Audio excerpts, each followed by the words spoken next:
Senate on Wednesday, that's yesterday, confirmed the nomination of 19 resident electoral commissioners for the Independent National Electoral Commission, INEC. It also confirmed the nomination of Mohammed Sabo Lamido as Executive Commissioner of Finance and Accounts for the Nigerian Upstream Petroleum Regulatory Agency, NUPRA. Well, that's what concerns us is not the latter, is the former. The confirmation of the 19 resident electoral commissioners by INEC. If you remember, on this program, there are conversations around the nominations as presented by the President Buhari to the National Assembly, to the Senate specifically, for confirmation. Now, all of this has generated controversies. In fact, some of these matters have gone to court. Now, on the partisan or non-partisan relationship of some of these nominees and with political parties. Tonight, let's get a sense of what really happened. We understand that there were petitions against some of these persons, but what were the basis of these petitions? How did the Senate treat it? And these controversies, hoping that it will not bedevil the activities or the performance of some of these recs as they go into their roles. I'm being joined tonight by the Senate Chair on INEC, Senator Kabiru Gaya, former governor of Kano State. Thanks so much indeed for coming tonight. Well, thank you very much, and then good evening, Nigerians. And I'm being joined by Mr. Ezenwa Nwago, a member of the board of Yaga Africa, one of those who have spoken up about some of these petitions. Thank you so much, Mr. Nwago, for joining us. Good evening, Sean. Perhaps I should ask, were you surprised at the confirmation of some of these persons? No, surprise would not be the word. Concerned will be what I would like to. I am concerned. I am concerned because the work of civil society is to amplify. There are credible reports, as investigative reports about some of these nominees. And in taking those reports, we amplified them. We took them to the duty bearers, that is the Senate that does it's their responsibility actually to investigate or cause for investigation to happen to ascertain that those issues that have been raised are important, because the Constitution is very clear. It did not contemplate a situation in which folks who have tainted past, who have partisan inclinations, are made to supervise our, election management body. So in that clear way, if they go ahead and clear them, what it will raise for us will be concern. It means that we need to be a bit more vigilant. We will be very careful in ensuring that the gains that have been made, incremental gains that have been made in the electoral process, are not reversed through some of these issues. And I think also that there's a sense in which Nigerians have abandoned the issue of reforms to civil society organizations. The opposition political parties also have a responsibility to back up those, things that were thrown up, not just by civil society, by the media. And these things were already in the media. But the expectation is that there were also checks. There are institutions of state that should do background checks on these issues. Whether those things happened or not is not our Because business. it looks like it's cast in stone now. What we'll be expecting now is for the president to swear them into office. And for these people, there's 19 of them. 4 are just returning. They've spent 4 years before they just returned. 17, about 15 of them are new. So I'm not sure there's anything anyone can do about it. But let's allow Senator Gaya to speak. Senator, there were a lot of controversies, some of which you heard. Were you worried? Were you concerned? Because this is not the first time that this is happening. You remember in the case of Loretta Onoche, do you remember the case of Oshun and Oyo nominees? Yeah. There were questions raised about the appointment or the nominations of these persons. But in some way, it looks like you had a very swift manner of confirming these people. What really happened? Let me tell you that it wasn't easy, and we had 19 nominees, and there are petitions on 4 of those 19 nominees. 5 of them are returned by the president for a second term. So therefore, these 5 nominees went through our screening earlier, and they were confirmed by the Senate to do the first term. They are coming for a second term. Then the other 10 are just new members, of which none of them, there's any petition on that. There's no petition on any of those 10 people. The remaining 4, they are petitions, which we had to look at those petitions critically to see whether they are qualified to remain as members of committee on INEC or we screen them out. And this is not the first time this committee of ours screened out some nominees by the president. You should remember the person is from Ogun State. And then the Loretta issue, that one she was screened out on a different reason, but she was not allowed to be on board of the INEC. So therefore, myself, my vice, and all the members of the committee, we worked hard seriously to we collected petitions. We went through the petitions. I could remember in one of the nominees from Benue State, and there were about 6 petitions on him. And that when we go through the petition, they are all having the same so-called proof of evidence. One of them is his membership card, where the membership card of that person, purported membership card, say he registered in a political party, PDP, and that he registered in 2020. And then his membership card was signed by the current chairman, Ayu, who was not a chairman in 2020. But his membership card was signed by, and the photocopy of the membership card was signed by Chairman Ayu, which was not possible. And then the list of, the purported also put the names of members of that constituency in one paper. And that list where his name so-called appeared, and they even put age and town, is written by one individual, all those names. And then they put his age at 40. So we asked him, is this your name and your ward? He said these members in the ward are not his people.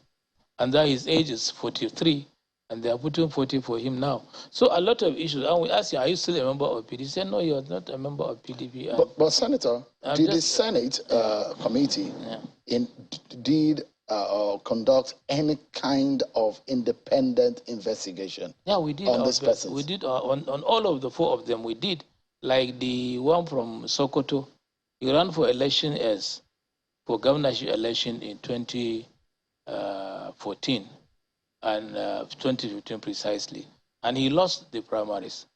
So he lost the primaries. He was not happy, and like he was frustrated.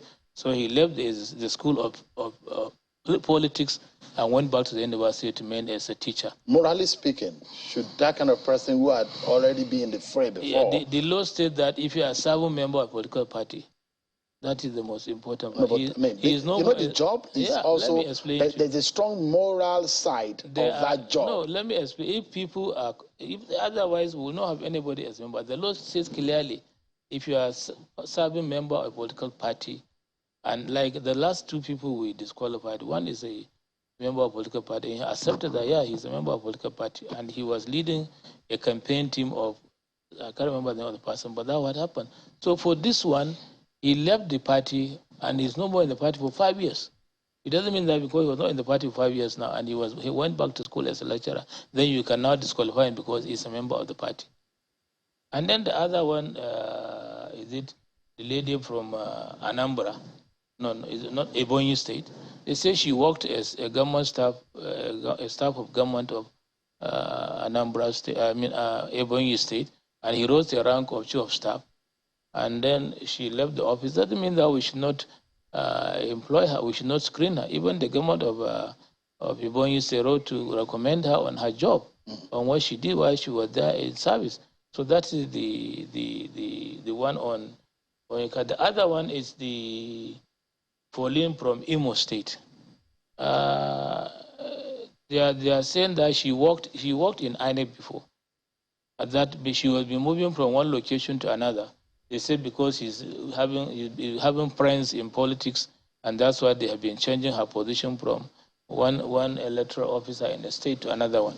But actually speaking, when we discover her report, we found that she's still okay to run, and all our members agreed to maintain her, to screen her and approve her as the electoral officer, electoral commissioner of the state. So Senator, In the minds of the senators who screen these people, you are 100% certain that you have done a perfect job. Well, to me, I believe, and to all my colleagues, they even commended our committee for a job well done. And I believe to the best of my ability and to be honest, I swore on the Quran to maintain the integrity and do a good service for the nation. And that I'll keep in that position to make sure that, yes, I accept and then agree that this report we did is the best of our ability, the correct thing. Mr. Ezenwawagu, do you want to comment on the work that has been done? The senator has summarized the processes and the petitions and the basis. So, Senator, you're saying all of these petitions had no basis. That's why you are to jettison them and screen them. That's summarily what the senator said, isn't it? Well, I find it, like I said, it's disturbing, really disturbing that somebody who had contested for governorship of a state in a political party has been confirmed by the Senate of the Federal Republic on the basis of the fact that since that person had left that party in 5 years, that it therefore has no vicarious implication for being a resident electoral commissioner just 5 years after. And what is worrying is the fact that the issues that have been raised do not need any extension of conversation around whether those nominees. There is one in which even she rose to be chief of staff, and the government of her state that represents a political interest is going to be appointed into an organization that is supposed to be impartial and neutral in a contest in which possibly even the governor or his aides who wrote those recommendations for her are going to be involved in it. I think that in Sokoto, for instance, where that candidate was nominated from, if you even go back to the university, you will find people who have not been in politics, who have not been members of any political party. There is nothing that says that that position is reserved for that individual alone. I think that what should worry us, really, is about perception.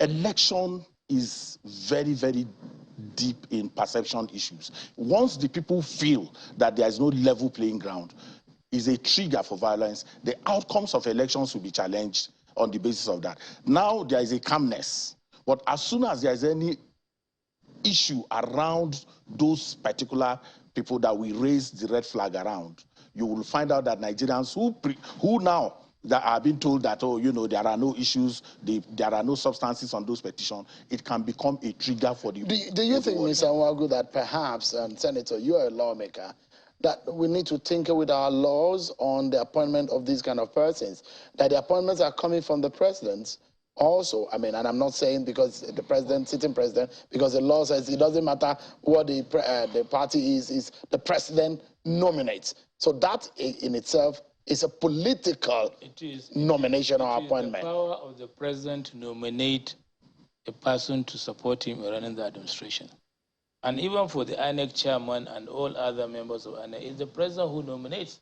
The best we could do is to screen to find that those people are capable of doing Senator, this job. you oversee. You oversee. They are not within. Your job is to oversight INEC, yes. And we look at it. A lot of people have criticized the powers of the president to appoint even an INEC chairman. It's a body that's supposed to be independent. If it's appointed by a political person, how then can you guarantee independence? What I want you to understand, as long as there is the system or the law says that the president appoints, and even the judiciary is after the judiciary committee recommends them so that the president nominate the chief judge of the CJ and of the federation. But for this INEC issue, the people to be nominated are those being nominated by the president, and for us to do the check their background and approve. And then before that time, even the police, the SS, all they have to give us a background report on all these nominees. So wait, did you get a security report on this person? We have security report on all of them. And did the security reports recommended them? Okay, passed them. All of them passed them. So we cannot go on screening without a security report. We have even the if you body. feel otherwise. Even if we feel otherwise, even if we want to screen them, we will not do it until all the security are reports given. cleared Loreto Onochie to appear before the Senate. But the Senate had to do its due diligence. Yeah, but let me tell you. No, sir. I didn't want to interrupt where you were speaking so that we can have a good flow. The Senate committee did not clear Onochie for whatever it is that she was not cleared. But whatever it is, the security agencies had. So, you know, so now these security reports are not available for the public to see. My job and the job of our colleagues in civil society, as people who have the relationship we have in this matter is one that strengthens the capacity of the independent national election to deliver credible, free, fair, inclusive, and acceptable election, because that has been the challenge. The challenge is to have elections that are acceptable. If you have perception issues, if you have clear issues of partisan pasts, tainted pasts, in the manner in which we have seen them with these nominees. The problem is how to prove it. If they wrote the position... What proof do you need that somebody contested the election? So, you know, the reason why I'm asking this, well, in the issue of law, I mean, morally speaking, I mean, one might perceive, and so that's the reason why I'm saying Hitler operated on that law. We're talking of the Nigerian... No, I'm just telling you that laws, the people who operate this law there should be ethical consideration. And that's why I'm asking, yes, could there be a need for us to tinker with our laws in the appointment of these people? If they are supposed to be independent, and the senator, you have that opportunity. No, if not only me, any Nigerian, you and your colleagues, any Nigerian interested in tinkering with the Constitution or with the Electoral Act, we did that. Before we passed the Electoral Act, we did public hearings, and I think your group were there to give us opinion on what they want on Electoral Act amendment. And so many Nigerians contributed to electoral, and this is what we have, and people are happy with the Electoral Act. So this is part of the process. If Nigerians want to change this act, denying the president for submitting names of nominees for clearance, then the Nigerians should... The consequences of this ambush... Your final thought on this. The consequences of this ambush will be there for all of us to deal with. What we need to do is to begin to create scenarios around these individuals and ensure that perhaps the reason for which they have been brought into INEC is not allowed to manifest. And that is what civil society should focus its attention. Because really, we have a limit. The limit is for us to do what we have done. If the National Assembly feels that it is not good enough, then fine. But it's not good enough, because none of this petition is backed by any affidavit. None of the petitions. So ab initio, it fails. So that one is also important. But we did look at that, but we look at the merits and the reasons for the petition, and that's why we acted the way we did. I wish you the very best. But Senator, you need to come back. Let's talk about the election petition, election offenses commission. That is very important going into our election, because the idea is that who has the obligation to arrest when there is it the INEC staff or the police? Our laws are very silent on this. Election offenses commission is very important. Is on the drawing table. Already, it's been on the drawing table for a while. Already the Senate have done their own. Yeah. And it's now left for the House to concur and agree with us. And we hope... But it may not be ready before the 2023 election. No, it will be ready before the end of the year. It will be ready? Yeah, we are working on that. That would be good. Senator, good news that I've heard tonight. We want to use it for this 2023 election. Thank you. Good news that you have given me tonight. I need to give you a handshake. If it's ready, please come back. Let us talk about it. No, we will. It will be very important to you guys. Thank you so much, Mr. Ezewanwagu, for coming. Senator Kabiru Gaya, the Senate Chair on INEC. Thank you so much indeed for coming. Thank you too.